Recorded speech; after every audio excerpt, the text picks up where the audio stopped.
Hello everyone, we are Group 3. Today we are going to introduce 大稻埕 to you. We will tell about 大稻埕's religion, buildings, and north-south goods and the character. Religion in 大稻埕. In Xiahai City God Temple has three popular gods. The first god I want to introduce is Chen Huangye, or you can call him City God. The city god is like a magistrate of 大稻埕. He can guard the peace and safety of people. So, city god is a traditional belief for locals, because of the Chen Huangye is to be the judge of justice in the underworld. Therefore, many judges and prosecutors will worship him to pray that the case can be solved and the real murderer will be found. He is not only a local god, but also a super crime solver. The second to introduce is Mrs. Chen Huang. She is Chen Huang's wife. She got the family harmony, and husband and wife always in love. Usually, worship her for a married woman. To her husband only love her one person. The temple will give the praying woman a pair of small shoes, which are said to make the couple more intimate and harmonious. On her birthday, the festival will bring small shoes and small cake to her, wish her a happy birthday. Finally, I want to talk about Yue Lao. He is the god of love in Taiwan. We pray to him for marriage, hoping to find a soulmate in life and get rid of being single. Worship to Yue Lao, not only to prepare incense and paper money, but also to prepare red date, sugar, couple money, and red lines. After the worship, the temple will give you a red line. You need to tie it to your hand. In Taiwan, red line, also known as marriage line, legend has it. This line will be tied to the hand of two people. These two people are each other's soulmate. Hello everyone, now I'm going to introduce buildings in 大稻埕 to you. The historical buildings of 大稻埕 can be roughly divided into three categories.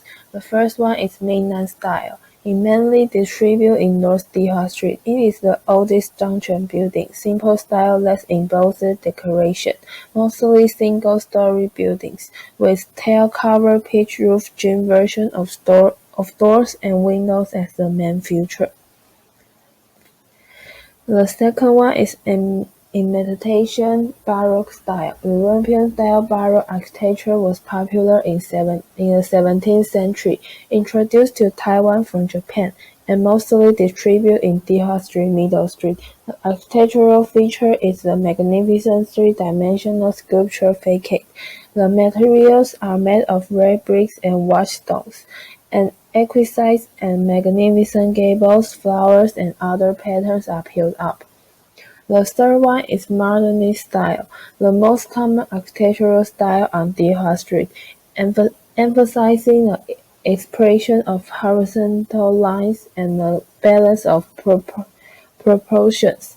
The style is simple and generous, and the materials are mostly facing bricks and white stones. Most of the buildings on this street have been deliberately preserved, making it the most intact old street in Taipei City. The first famous building I'm going to introduce to you is Yongle Far-East Market on Dihua Street. In the Japanese era, Japanese merchants imported large quantities of Japanese printed fabric into Taiwan, which was used as a wholesale center for fabric imports. It is a 7-story building. The building makes Minnan style and Western style together. Everything from buying clothes to tailoring can be done here, and also have many delicious cuisines. The next one is Xiahai City God Temple. The appearance of the chopper-shaped building is a major feature of the Xiahai City God Temple, which means that The city guard can decisively make a decisive decision in the judgment, and the knife can also spell the evil spirit of the evil spirits, suppress evil spirits, and stop evil when facing the Danshui River. The older generation of people come to worship the city master. Young people mostly worship the Yue Lao. First, I'm going to introduce the 10 land houses on Dihua Street, which were built by 6 families, and 10 land houses were first-floor low-rise houses during the Japanese occupation, which were completed in 1912, in order to restify and beautifully rebuild the second-floor houses. And the building achieved urban renewal, and let us understand the past of 10 land buildings. Next, Washington Pharmacy. Walking on Dihua Street, you are surrounded by entire blocks of Baroque-style buildings constructed during the Japanese colonial era. Continue walking ahead, and there are Washington and Yongle Plaza.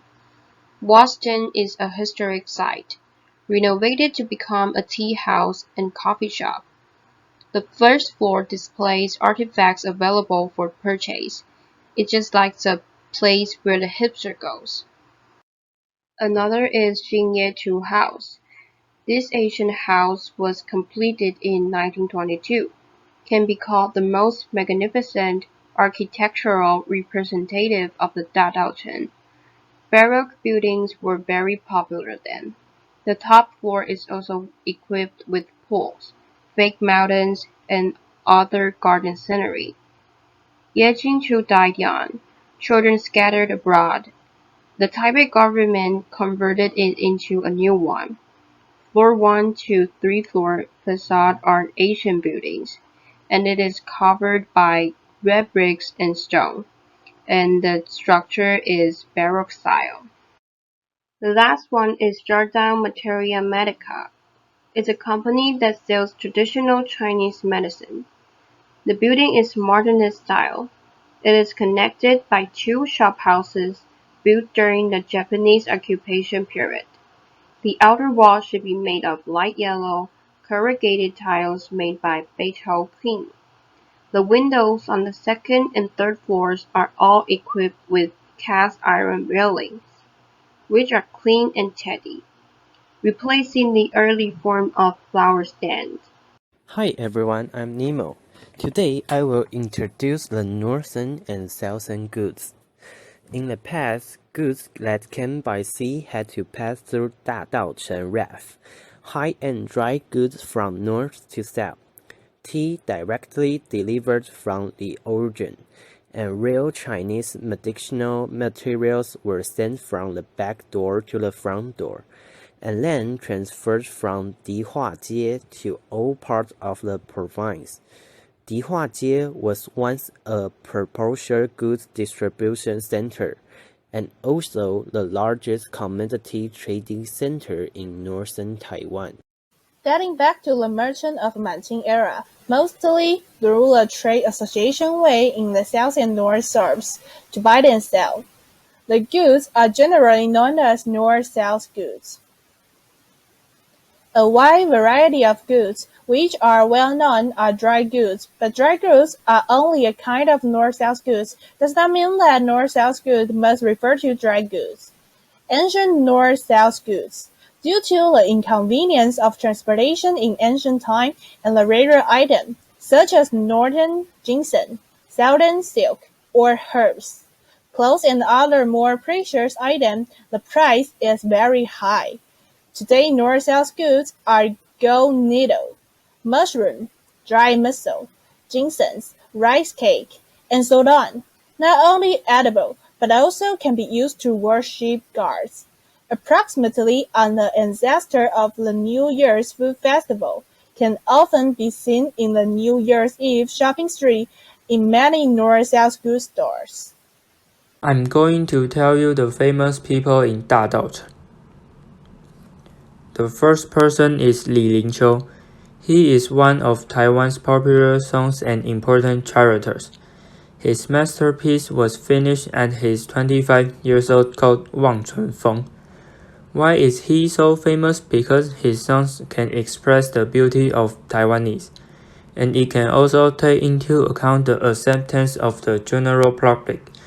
His songs are typical real literary songs, combined with traditional fine sounds with facial unique melodies. The second person is Lin Wuhu. His house is the earliest house in Dihua Street, which was built by the pirate, and later was bought by Lin Wuhu. His house has a feature of the build called lodging. Its role is that the boss works above and supervises the staff under the stair. There is a cloister in the patio. In addition to preventing rain and when the sun comes out the light can get in. The house has a history of 6 generations. These 6 people have helped people for divination and to select an auspicious date, and it can keep up with the trend of the times. The last person is Gu Xianrong. When he was young, he was very smart, and he fought for Taiwan when Taiwan was ceded to Japan. In 1 year, the South changed to a monopoly. At that time, he controlled the South industry in Taiwan. In order to facilitate business, his house was built by the river. Because of the South industry, it is called the South Hall. Among his cultural contributions are the establishment of his first junior high school for Taiwanese students and the reconstruction of the Confucius Temple. And thanks for listening.